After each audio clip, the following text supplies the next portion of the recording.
السلام عليكم ورحمة الله وبركاته. هردتوتا خبجمتوتا جالة تمتوتا آرتي فنشو daawwattoota guutuu addunyaa akkasumas sarraan tana saayiba xiyya badhaas moobaayil tiif jechuudha. Garuutu namni wallisi qofaan aartistiidha miti, mucaan kun garuu aartii caalaa ilaalamuu qaba. Maaliif ni beektani namni gartee yuutuubara irraa badhaas moobaayil tiif jaa keessa moobafachuuf qophii qabdan nuti isiniidhaaf qophiidha isinii jee isinitti himuu barbaada. Sisu yookaan akkamitti Oromoon keessirachuudhaaf jechuudhaan onni isaa onnatee caalee gama barnootatti wanuuf dhiyaatee ga'ee warruma aartii kanaa'u akka isaan gama aartii dhiyaatu kan godhachuudha barsiisaa takkaahu yuutuubaraati waan ta'eef akkasumas mucaan kun nama jabaadha. Sabskiraayib laashar gochuu hin dandeenyadha. Yuutuubni isaa yoo barbaaddan badhaas moobaayil tiif jettee argachuu ni dandeessaa jechuudha.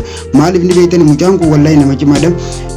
Akkaataa yuutuubii itti banatu barnoota ajaa'iba piroofaayila adda addaa akkaataa garteetti hojii hojjettee takkaahu addunyaan dorgomtu kan barsiisudha.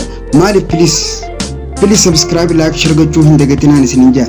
Maaliif piroofaayila adda takkaahu diraamaawwan adda addaa achi jala argachuu ni dandeessan akkaataa email keessan itti banatan yookaan egaa diraamaawwan adda addaa walaloof kana hunda achi jala argachuu ni dandeessan TikTok akkaataa itti banatan jechuudha. Maaliif namni kana barsiisu jechuun nama laayyoodha miti, nama silaa takkaahu beekaa namni keenya takkaahu wal arrabsaa yookaan gaggaafi bifa wal qoqqoodee kanaan gartaahu nama beekaadha jaanii yookaan yuutuubni isaa takkaahu feesbuukiin isaa wanni hundinuu kanaan guddattee jechuudha. Maaliif addaa wal qoqqooduun nun baay'isu maaliif nun fayyadu jechuudha barbaadeeti. Maaliif yuutuubii isaas maan badhaas moobaayil tiif jala deetanii barnootaan garaagaraa akka addunyaa fi gartee hundumanuu dorgomuu dandeessu argachuu ni dandeessan isiniin jaa. Akkasumas reejektii ajaa'ibaa fakkeenya isarraa laallachuu ni dandeessan. Mucaan kun wallahi yoo kiyya taate nama Oromoo cinaa wallahi akkaan dhaabbata. Maaliif anumaa garuutu gaafaan gartee takkaahu dursoo wanta jiru isaatu nu tattaafachiisa waan ta'eef na jajjabeessa waan ta'eef wallahi mucaa kana sabskiraayib laayik share gochuun dagatinaan isiniin jaa.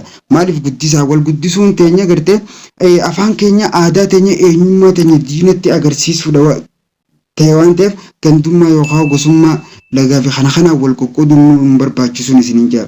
Egaa akkasumas ergaa teenya tanumaan isinii qaba. Akkasumas diraamaawwan adda addaati fiidiyoowwan garaagaraa as jala argachuu ni dandeessan jeetii yaada. Akkasumas aartii fanishaw kan hin jedhamu kanarratti naasoo jira jechuudha.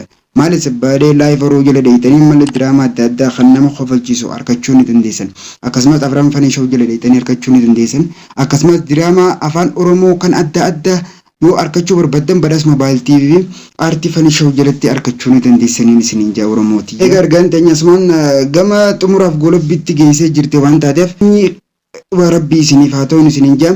Egaa akkasumas yuutuubii kana sabskiraayib laayik share gochuu hin dagatinaan isiniin jaa. Hamma viidiyoo biraatiin walitti dachaanutti nageetti.